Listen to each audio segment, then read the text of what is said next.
All right, we are in 2 Samuel chapter 12, and we are at about verses 26 through 31, and that's going to end this particular chapter, but we have a few things to notice along the way, and then we're going to mention a few lessons that we can glean as we've been in the study of these chapters together, and then we'll be ready for our next handout. One thing I want you to notice here is the time frame of what's going on. If you would look at 2 Samuel chapter 11 and verse 1, it happened in the spring, at the time when kings go out to battle. David sent Joab and his servants with him and all Israel, and they destroyed the sons of Ammon and besieged Rabbah, but David stayed in Jerusalem. So here's the beginning of a battle against the Ammonites. They have crossed the river, they've gone over there, they've besieged the city, and so that's going on in chapter 11, verse 1. In chapter 11 and verse 25, David said to the messenger, "Thus you shall say to Joab, do not let this thing displease you, for the sword devours one as well as another. Make your battle against the city stronger and overthrow it." Battle still going on in chapter 11, verse 25. And then in chapter 12, verse 26, now Joab fought against Rabbah of the sons of Ammon and captured the royal city. So that battle's been going on all this time. In the meantime, you sort of have a Paul Harvey, the rest of the story going on, and that's the scene with David hanging back in Jerusalem, up on the rooftop, seeing Bathsheba. The two of them commit adultery together, and she is with child, and sends the report to David, and he sends for Uriah, and then has him killed on the battlefield. All of that's going on. But the background of everything is this battle against the Ammonites. So chapter 12, verse 26 is picking up the account where chapter 11, verse 1 gave us a footing. And you are connecting chapter 11, verse 1 to chapter 12, verse 26.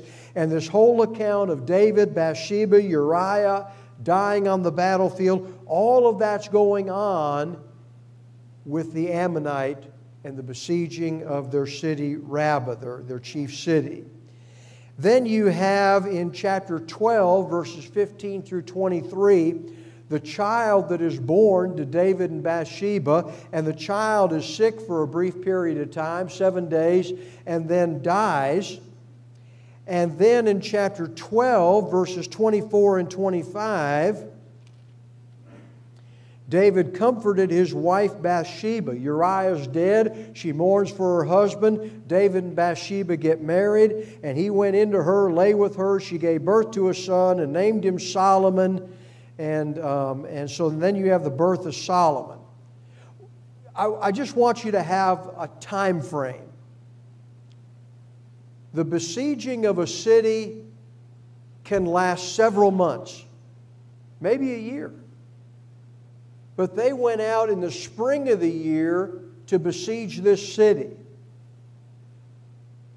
The weather and all of that accompanies the changing of the seasons accommodated going out to war. That's why kings went out to war at that time of year. The winter rains were over, things are drying up, and they go to besiege the city, and that might take several months, maybe as much as a year, but several months at least, to starve out that city and keep them from getting water to where they have to surrender.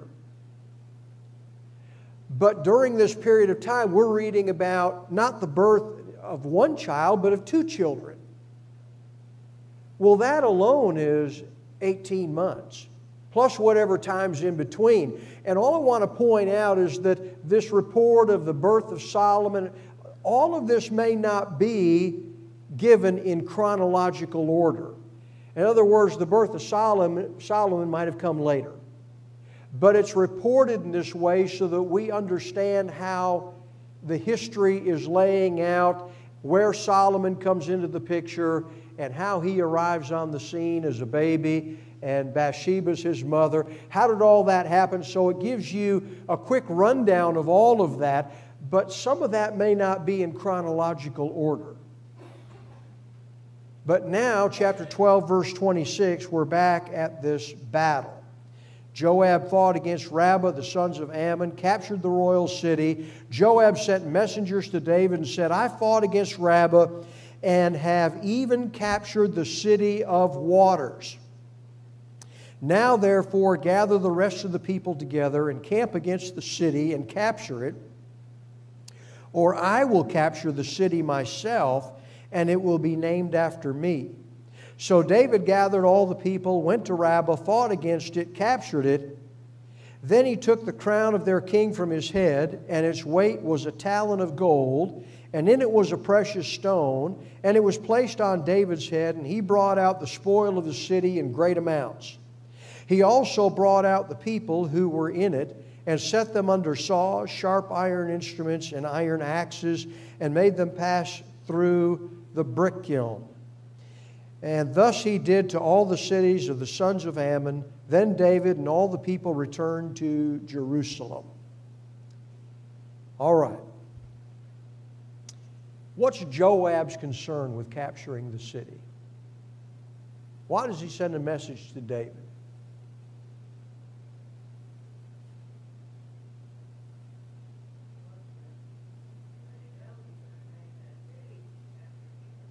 Okay?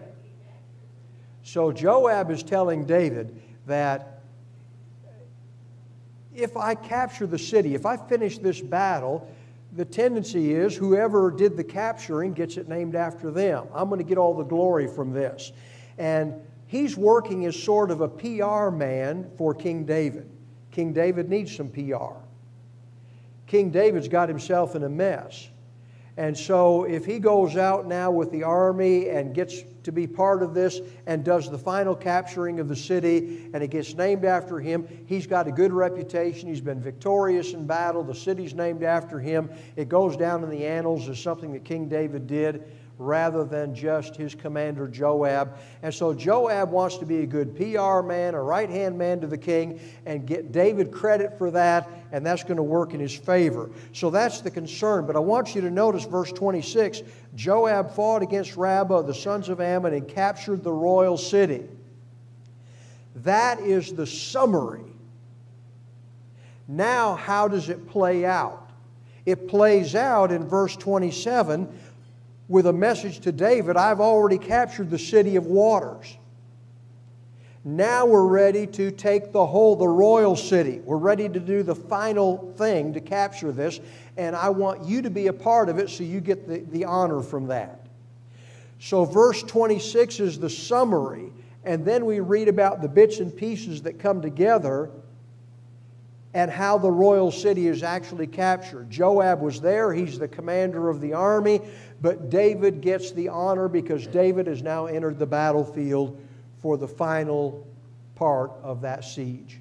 So that's the way that's sort of playing out. And,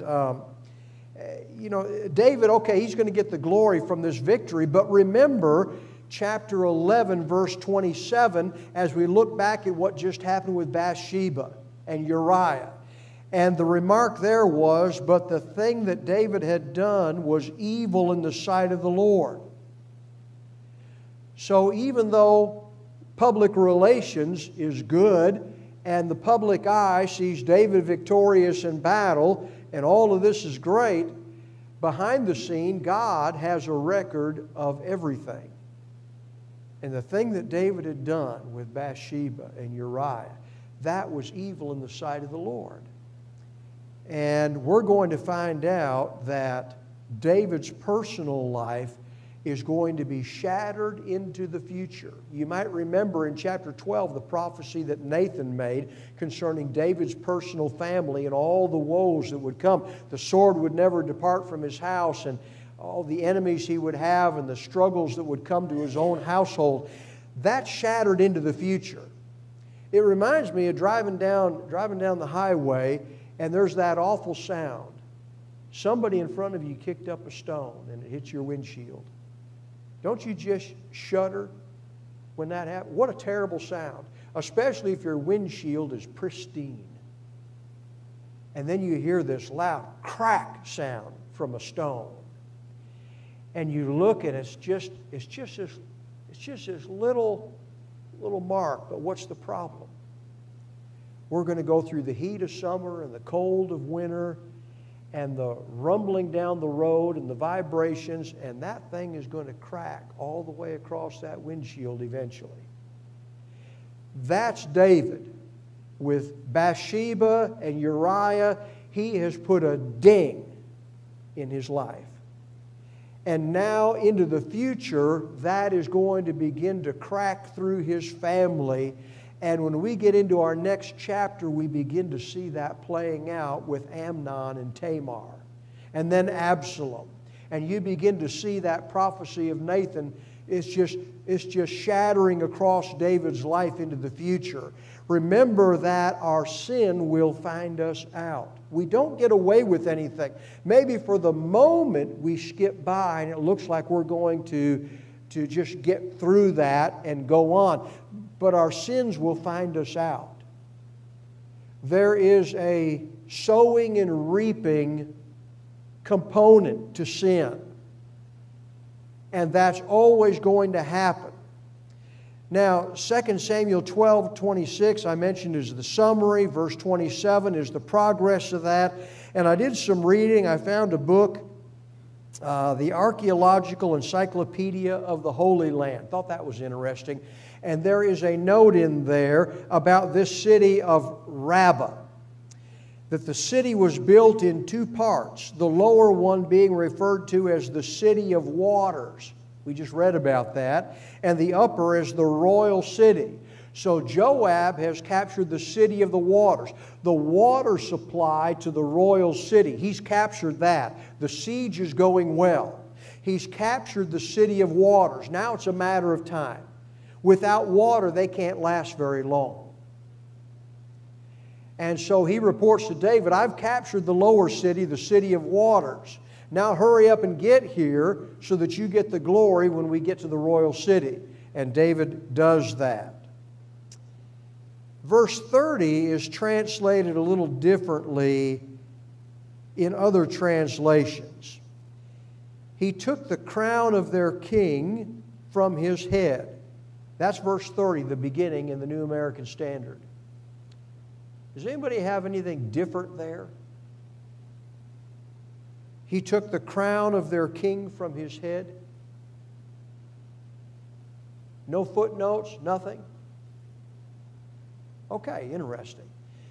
I found some footnotes, some translations that will refer this to not the king himself, not Hanan, but their idol god that they served. Which would make a little more sense because its weight was a talent of gold. And if you have some translation or footnote there, you may have a reference to something that weighs, a talent weighs anywhere from 55 to 75 pounds, somewhere in that neighborhood. That's pretty hefty for a king to actually wear. But it would make sense on an idol god, like a Molech kind of thing, or a Milcom. And the word for king is associated with that kind of wording. So some are suggesting that, whether that's true or not, I don't know, or whether the king had this as a crown he wore at special occasions, I don't know. But when you get to this, that it weighs a talent of gold, and in it was a precious stone, and it was placed on David's head, the it there may be the precious stone more than the whole crown that weighs a talent of gold.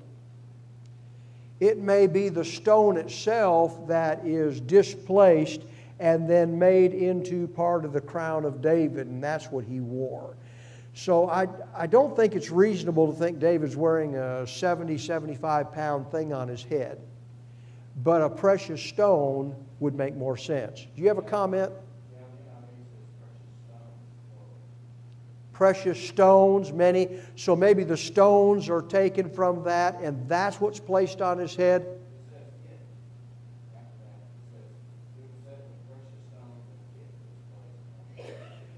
Yeah. That makes it sound like, It was the whole thing? I think, my interpretation is some of David's men probably held it up over his head as a gesture, not necessarily. Yeah, not something he's going to wear around. I don't, Curtis, I don't know the answer to that because I think some translations take some liberties in how they're going to translate this because the Hebrew wording is not super definite about how we should understand it. Just that there's a crown that was theirs that now belongs to David. There's the victory, and it's that idea that we need to get. But some of the liberties or things that translators do with that, it's not real definite. Was it the whole crown? Was it a stone? Was it multiple stones? I don't know. Or was it a gesture of victory but not worn? I don't know. But we get the idea. And I think the idea is the important thing. They're victorious. David gets the victory. He gets to claim the victory. And he is honored in some way over the Ammonites through this gesture, whatever it is. That seems to be the idea. But reading about something that weighs a talent of gold, this isn't like the ball cap that you're going to put on and wear around the yard. It's not like that. It's not going to be comfortable and it's not going to be feasible to do that. So it has to be just an honorary kind of thing in some way that is done here. Okay, I want to go on from that to verse 31. I think the New American Standard Update is a little fuzzy about the way they word this. Let me read it again. Curtis, I'm guessing you have NIV? All right, hang on to verse 31. I'm going to have you read that in a minute. Here's verse 31 in the New American Standard Update. He also brought out the people who were in it and set them under saws, sharp iron instruments, and iron axes, and made them pass through the brick kiln. First thought, what's that sound like? That sounds like torture, doesn't it? It sounds like, okay, now David's bringing them out, and he's going to torture them in all these evil, devious ways. All right? Curtis, if you'd read that. It says, and brought out people who were there, assigning them to labor with saws, with iron picks and axes, and made them work and Okay, NIV does a clearer job of this.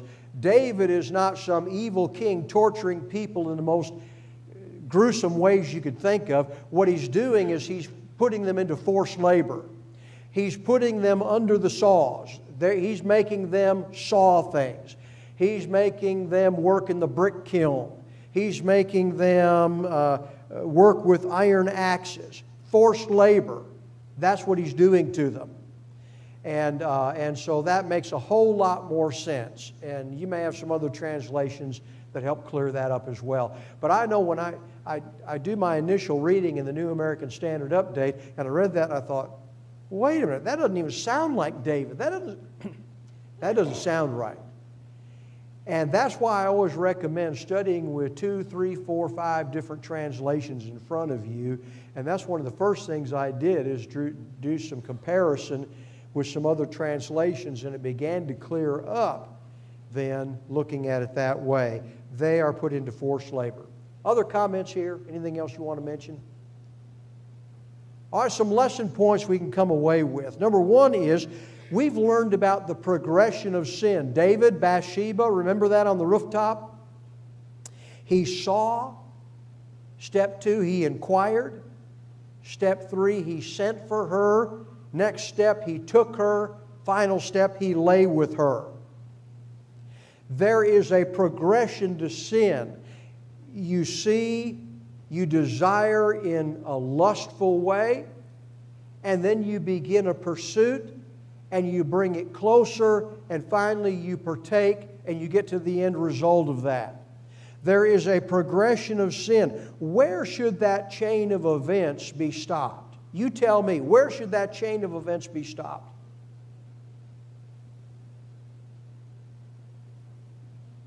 Huh? At the beginning. David up on the roof of his house in the evening, in the cool of the day. Nothing unusual about that. That's what a lot of folks did. And so he's up in a high place. He's out on his roof. and he happens to cast his gaze over this way, and there is a woman who's not dressed, immediately you stop it right there. You turn the other way and you look away. You're going somewhere else. You stop it immediately. One thing we notice about sin and the progression of sin, the further it goes, the harder it is to stop. And so stop it in the beginning. The old saying is, you nip it in the bud. And that's where we need to stop those things. Doesn't matter where it's at, what it is, in the very beginning, as you're aware of something wrong, nip it in the bud. You stop it right there. In its earliest stage, get away from it. Don't, Adam and Eve, Garden of Eden, Eve had a conversation with it. She wanted to debate with it. Get away from it. If that serpent is saying something other than what God said, get away from it. We don't talk to it. We don't debate with it. We don't continue to look at it. We don't pursue it. We don't see how close we can get to it. We go the other direction. Number 2, Nathan tells David about the core of the problem. And this is in chapter 12, verses 8 and 9. God gave David this, that, and the other thing, and if that wouldn't have been enough, I would have given you more. But you've done this thing and despised the word of the Lord. This is a heart problem. Nathan tells David, this sin, this is a heart problem and a problem of ingratitude. You've despised the word of the Lord. Whatever God's given you has not been enough for you, and so you despise the word of God to take what you wanted. There is a heart problem in sin. Number 3, we learn that the godly way through a sin problem, as Nathan confronts David, you confess it, that is, you admit it, you repent of it, and you are willing to come to the throne of God and accept whatever consequences are now attached to it, and remembering that forgiveness does not mean there will not be repercussions. Forgiven of sin and in a good relationship with God does not mean there are no temporal consequences attached. You're willing to confess, repent, and accept all of that at the hand of God. Number 4, we learn about the ugliness of sin.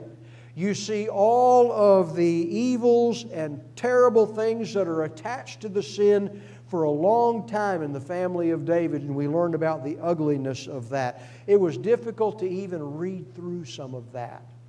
David, Bathsheba, Uriah, Joab, the battlefield, death of the child, all these things. It was difficult to even read through that. There is an ugliness to sin. Number 5, we learned about how sin tarnishes our character.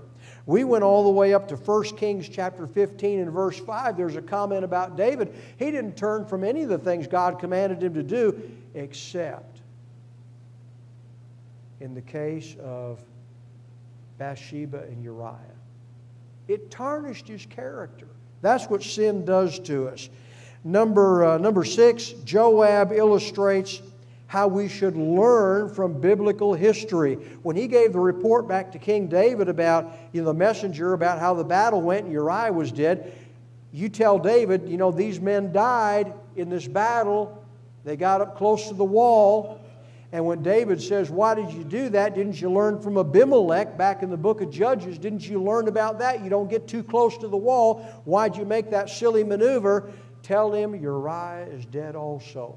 The idea is that as they examined the record of the battles back in the book of Judges, the army commander of today would learn from that past history and not make the same mistake. We learn to learn from Bible history.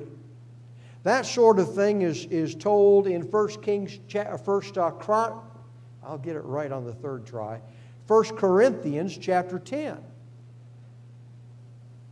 When the Apostle Paul brings up a lot of history from the Israelites and how they fell into sin, and verse 6, they became an example to us. Verse 11, they became an example to us that we wouldn't do the things they did. We learn from Bible history. We learn from church history so that we don't repeat the errors of those who went before us. We're supposed to learn. And so there's a reason for our Bibles. And there's a reason to learn about church history so that we don't make mistakes. Number 7, Nathan's parable about the man with the little ewe lamb. That helps us to understand how we can recognize sin objectively in others a lot easier than we can see it in ourselves. He had to tell David this little story about the man with the ewe lamb to get David to understand it was about himself. And so David could see the right judgment about the rich man who took the poor man's little lamb. David could understand that. He could pass a clear judgment. He had clear understanding.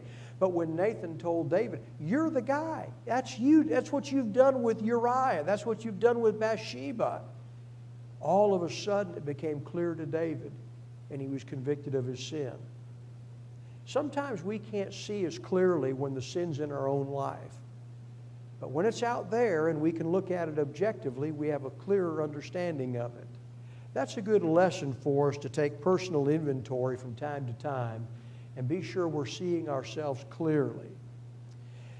Number 8, even though David looks like a hero in the public eye when they finish that battle with the Ammonites, we remember chapter 11, verse 27. It was evil in the sight of the Lord. And Numbers 32, verse 23, be sure your sin will find you out. And Hosea chapter 8, verse 7, they sow the wind and reap the whirlwind. The law of sowing and reaping.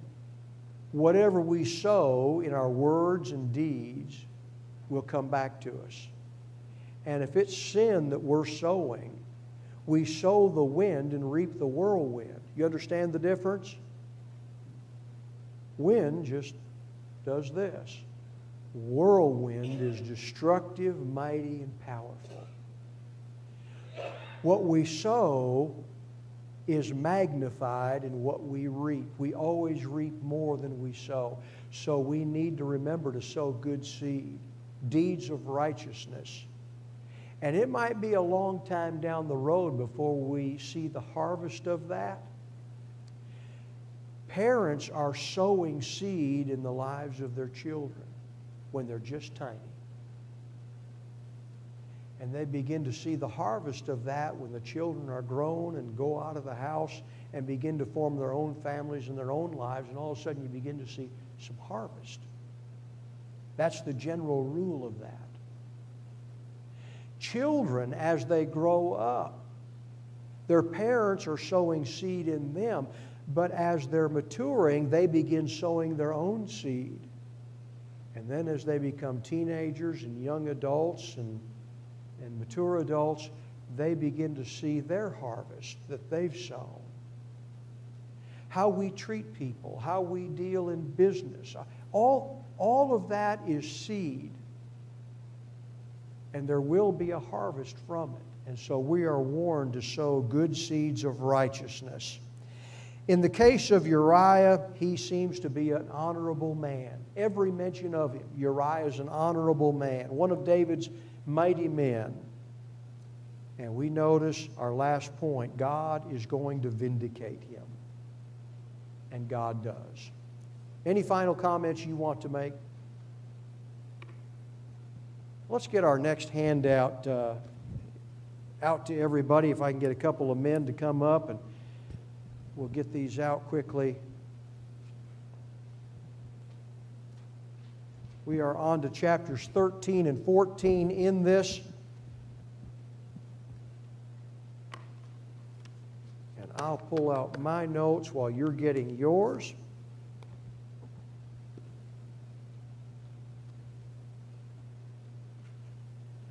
We're calling this the Amnon incident. And this is one of David's children, one of his sons. And when we read this section, we are horrified at the immorality, the abuse, the plotting, the shedding of blood, But we need to remember the background of everything that's happening. This is part of the prophetic consequences to the household of David. We just finished chapter 12, and Nathan told him, "The sword shall never depart from your house, because you've despised me and have taken the wife of Uriah the Hittite to be your wife. Thus says the Lord, behold, I will raise up evil against you from your own household." And this is the beginning of the fulfillment of that prophecy in the life of David's children, Amnon and Tamar. Plus, we need to remember, we have seen in David, along with many others in the Old Testament era, but with David in particular right now, a departure of God's design of marriage. And whenever we depart from God's design of marriage, there's always trouble that comes with it. Now, you know about God's design for marriage, right? Adam and Eve, Garden of Eden, one man, one woman. They become one flesh as husband and wife, and that's the way they're supposed to remain. Is there an exception to that? Yes. We'll cover that in our Wednesday night class when we get to Matthew chapter 19.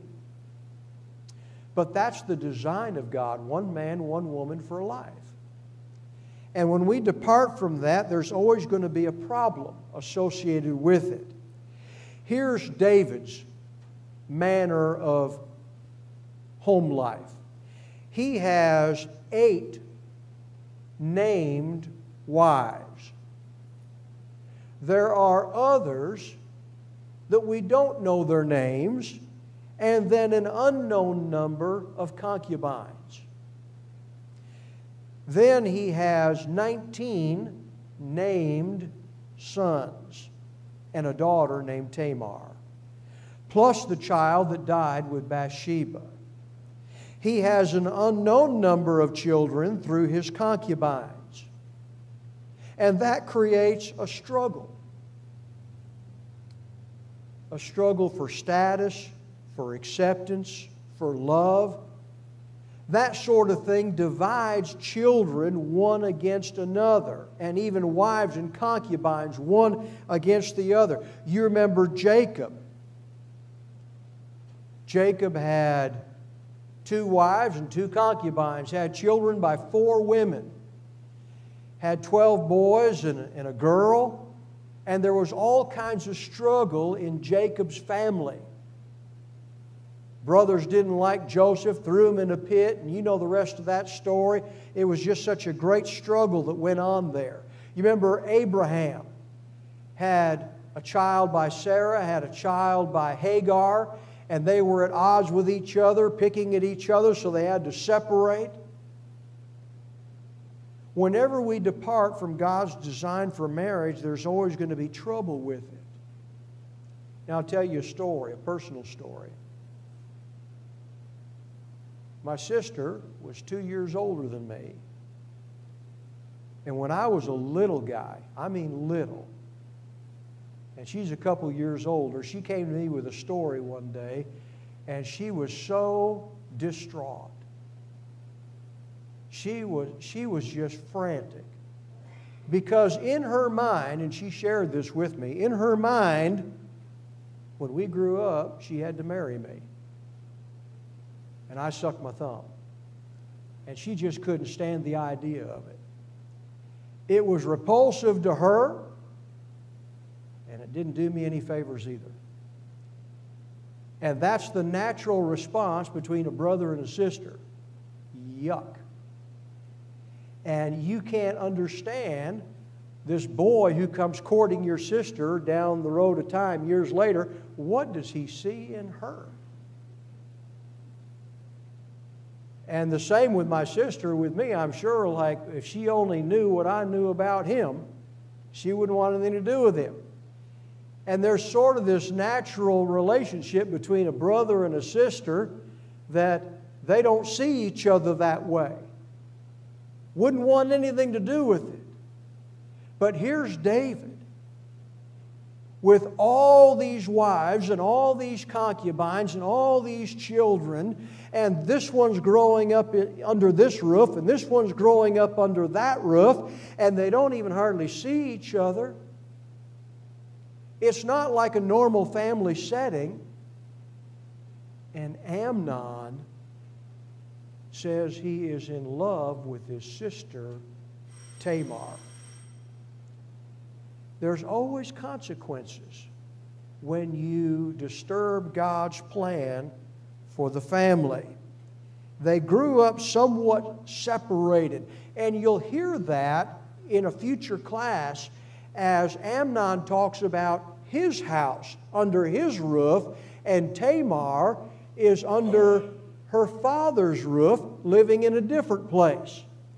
There seems to be a separation between the two under different roofs. And they don't have that much to do with each other. And he sees his sister as a conquest and says that he loves her.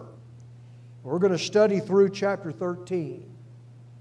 And then we're going to give a summary of chapter 14, and that's where we're headed. So next week, Gwen and I will be elsewhere. We have a grandson graduating high school, and we're going to watch him walk across that stage. So I think Tim is bringing a class in here for next week, and it'll be the next week that we come back to this particular study. So that gives you time to read chapters 13 and 14, a couple weeks to do that. And I want you to notice this in chapter 13, verse 1. Now it was after this, after everything we've just read about, it was after this that Absalom, the son of David, had a beautiful sister whose name was Tamar. They were full brother and sister, same mom, same dad.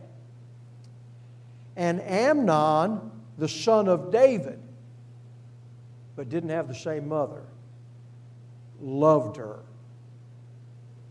I'm going to ask you this. Did he love her? And there's two answers to this. Verse 1 says he did. But an understanding of the chapter will declare that he did not. And it depends on how you understand the word love. So read through chapter 13 and 14, because we're going to find out that after he fulfills his lust with his sister Tamar, he hated her with a hatred that was greater than the love with which he loved her. And that tells you that though he wanted her, he did not love her. This would be an interesting topic for teens and preteens to hear about the words, I love you, and if you love me, you'll do this.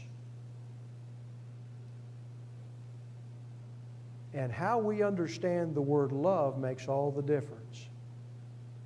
And we learn something about the way of boys, and nowadays the way of girls, all in the name of love. And it's not really love at all. It's something else.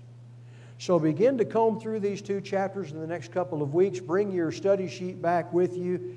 Glenelle, you going to remember your study sheet in 2 weeks? Yes, I'm putting it in my Bible since we leave here. All right. So now listen, that's a challenge. If Glenelle can remember her study sheet, everybody else can, right? So we're going to remember these for a couple of weeks. Keep a handle on them, and I'll have extras if you don't. But we'll come back to this in a couple of weeks, and you will have read this and formed some ideas, jotted down some notes, and we'll be ready to study together. We're dismissed from class. Thank you.